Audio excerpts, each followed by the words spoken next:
morning, Faith family. It's Friday. I just want to say congratulations. You made it. For those whose work week consists of a Monday through Friday schedule, this is the day you've been looking for. So meet it head on, get excited, be a great influence to those around you.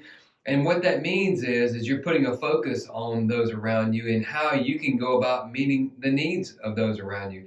It goes right in line with our verse today, Philippians 2, verse 4. We're wrapping up our focus on how we are to honor others in relationship. And Paul says this: everyone should look not to his own interest, but rather to the interest of others. And so a few words that are key for us here is the first word, the word look.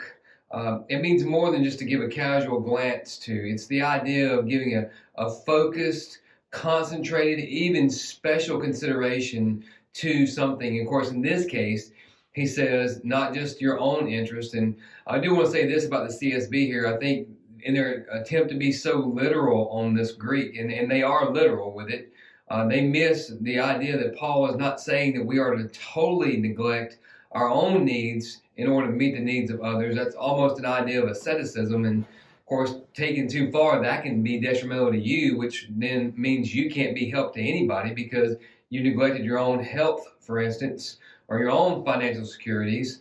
No, Paul's not saying neglect yourself, but he is saying this: give special, careful attention to the needs of others.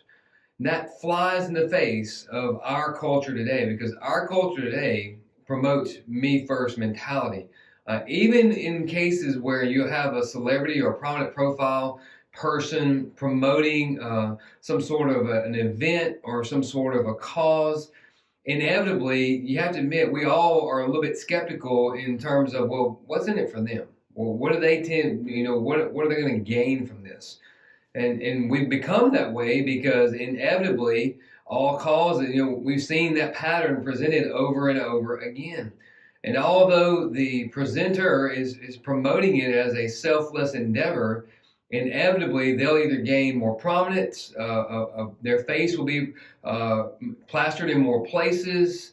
There's going to be some gain there.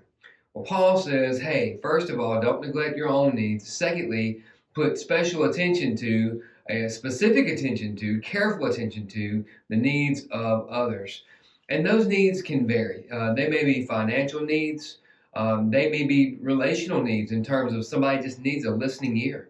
They may be physical needs in regards to their health is failing, or they're in a season where they need someone to minister them through a time of rehabilitation. We can play out those scenarios over and over and over again. The point is this: we have the ability, we need to make the availability to go about meeting this particular need in the life of this particular person. I see great specificity here. There can be a general application in terms of we're always looking to meet the needs of those around us, but this really relates to our relationships in terms of those that we know, those that we love, and especially within the faith family, the body of Christ.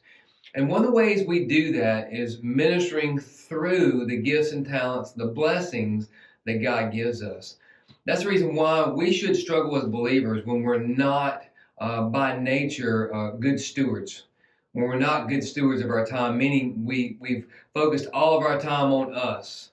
We focused all of our talent on satisfying us, making us look better, instead of using both of those to meet a need of someone else or to bring about a needed resolve in someone's life. And especially in our financial blessings. God blesses us financially so that we can in turn be a blessing to those who need those financial resources. And we do that in so many ways. We can do that through our giving. And I didn't use the word tithe, I said giving. Sacrificial giving. Whether that's through our general gift to maintain our campus and maintain the ministers and our missionaries, whether that's through a special gift where we're ministering to a need of a member of our faith family, or whether it's a special gift in terms of ministering to the missionaries that are serving our nation worldwide. The application there is endless as well. But one question the writer asked was this: how would God have you use what He's given you to bless someone else?